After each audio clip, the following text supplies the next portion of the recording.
Hey squad, welcome back. Today we're going to be looking at 5 very common mistakes made by beginners starting out in music production. Doesn't matter what platform you're working on, if you follow these steps, I guarantee your mixes will be better. So let's dive in. Now before we dive into the video, just want to give a big shout out to you guys supporting me on Patreon. Thanks for the support and thanks for suggesting this video. Alright, let's dive in. So here's a situation I've come across many times before. Have a quick look and listen to what's going on.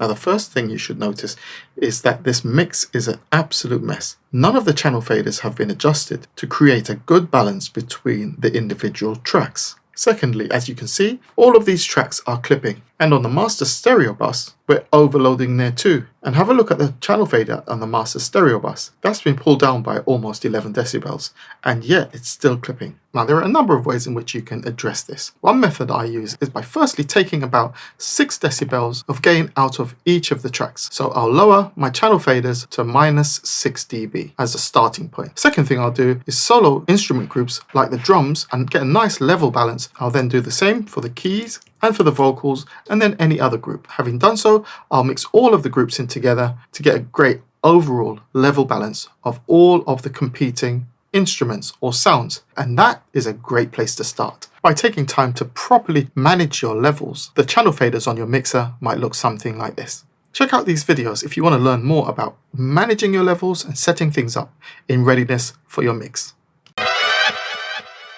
Another common mistake beginners make is forgetting to make use of the panning controls. And as you can see on this mixer, every single channel or sound is panned dead center, and therefore we're not taking advantage of placing instruments or sound across the stereo spectrum. Check out this video if you want to learn more about the importance of making use of spreading your sounds across the spectrum. Let's take the drums for example. Now as a rule of thumb, you want your kicks and your snares pretty center, but your hi-hat can be slightly off center and your claps can be slightly off center. Now with keyboards, depending on the sound, you might want to spread things out completely hard left and right, or anywhere in between to create a nice picture of sonic elements spread between the left and right monitors. So don't fall into the trap of keeping everything dead center in the mix. Work on your leveling, as we mentioned before, and take time to spread sounds out across the stereo spectrum to create a much more interesting mix. Another horrible mistake made by many newbies to music production, as well as some experienced producers and engineers, unfortunately, is the practice of recording your vocals or other instruments too hot. Now check this out and see what you think. I can't believe it. Was it even real? I don't wanna be here. Ooh, ooh. Let me go, go, go, go. You don't have to call me back. You don't have to call me. Now as you can see, there are no plugins on this recording channel, and the channel fader is at unity gain, and yet we are 3.2 decibels into the red. And look at the waveform, completely cut off at the top and bottom. This recording is way too hot or way too loud. When you're recording vocals especially, you really want to give yourself a lot more headroom than this, and you want to aim for a range between minus 18 dB and minus 12 dB. So you do a test recording and adjust the recording level on your audio interface to give you a range of between minus 18 and minus 12 dB full scale to optimize your audio recording levels. Something like this.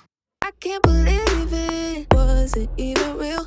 I don't wanna be here. Ooh, ooh. Let me go, go, go, go. You don't have to call me back. You don't have to call me. To learn more about achieving the best recording levels for external sources like vocals and other live instruments, check out this video on gain staging. It's an absolute must if you want to succeed in this music production game. Now here's another crazy mistake newcomers make when mixing their tracks. Have a listen to the main vocals in this short clip. I can't believe it. Was it even real? I don't wanna be here. Ooh, ooh. Let me go, go, go, go. You don't have to call me back. You don't have to call me.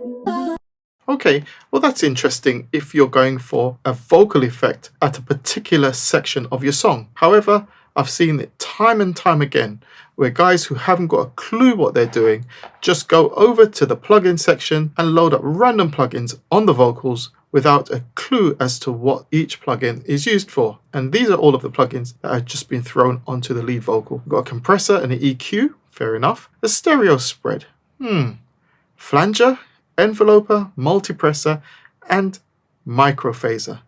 Why? If you're not sure about what plugins you should be using on your main vocal or any tracks for that matter, a really useful method is to download a trial version of a plugin suite that's designed to process vocals, for example.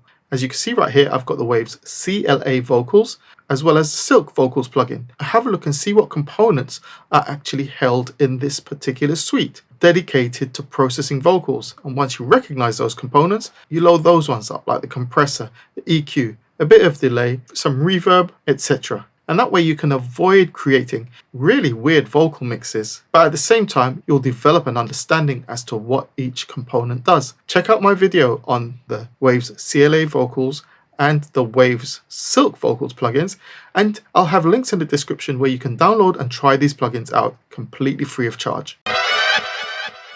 Finally, here's another mistake I see guys making all the time when mixing. Have a look at the level of the master stereo channel meter.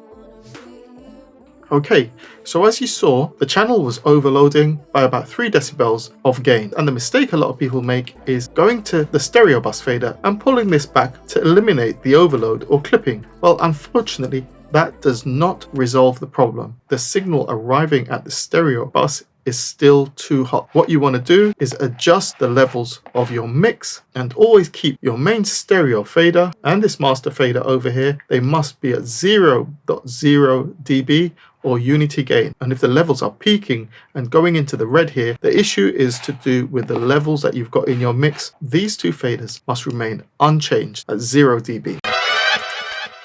Well, that's it for today's video, and I really do hope I've brought you value. If I have, remember to give the video a like, subscribe to the channel, and leave me a comment. You can also support me over at patreon.com/MTTC. And remember, you can share this video with others where you think it might be helpful. Check out the videos I've mentioned. Links will be in the description. You can also download and try out the Waves plugins I suggested completely free of charge. So until next time, I'm Deuce. I'm out. Peace.